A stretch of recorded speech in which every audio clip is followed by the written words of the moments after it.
জুলাই আন্দোলনে আশুলিয়ায় ৬ লাশ পোড়ানো মামলার সাক্ষ্য গ্রহণ আজ অনুষ্ঠিত হবে বলে জানান চিফ প্রসিকিউটর।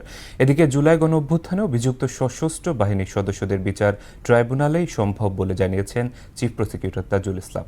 কাজী পাপ্পুর প্রতিবেদন।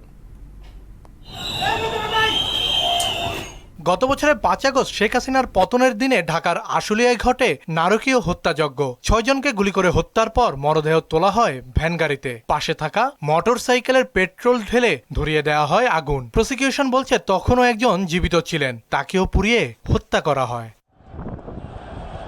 তদন্ত প্রতিবেদন ও আনুষ্ঠানিক অভিযোগ গঠন সহ সব আইনি প্রক্রিয়া শেষে রোববার শুরু হয় এই মামলার বিচার কাজ। সূচনা বক্তব্যে চিফ প্রসিকিউটর বলেন, নৃশংস ওই ঘটনার অকাট্য তথ্য প্রমাণ রয়েছে যা দিয়ে পৃথিবীর যে কোনো আদালতে অভিযুক্তদের বিচার করা সম্ভব। অকাট্য প্রমাণ শৃঙ্খল, যার মাধ্যমে আমরা এই বিচারটাকে অত্যন্ত স্পষ্টভাবে প্রমাণ করতে পারবো এবং দুনিয়ার যে কোনো আদালতেই যাওয়া হোক না কেন এই সাক্ষ্য প্রমাণের ভিত্তিতে অপরাধীদের সাজা নিশ্চিত করা সম্ভব।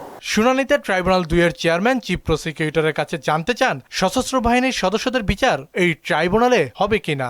আইন এতটা স্পষ্ট যে এই আইন ইন্টারন্যাশনাল ক্রাইমস ট্রাইব্যুনাল অ্যাক্ট 1973 এটা মূলত তৈরি করা হয়েছিল আর্মড ফোর্সের লোকদের বিচার করার জন্য। পরবর্তীতে কিন্তু অ্যামেন্ড করে আরও কিছু উপাদান এখানে যুক্ত করা হয়।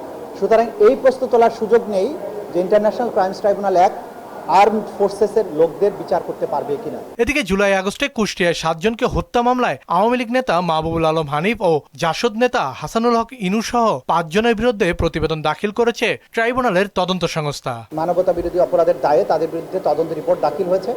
এটার ভিত্তিতে আমরা খুব সহসাই আনুষ্ঠানিক অভিযোগ বা ফরমাল চার্জ দাখিল করব। আগামী ২৯শে সেপ্টেম্বর এই ফরমাল চার্জ দাখিলের জন্য তারিখ নির্ধারণ করা হয়েছে।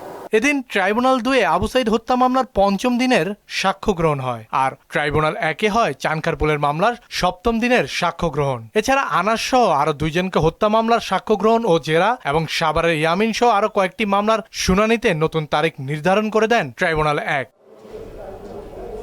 কাজী পাপ্পু, মোহনা সংবাদ, ঢাকা।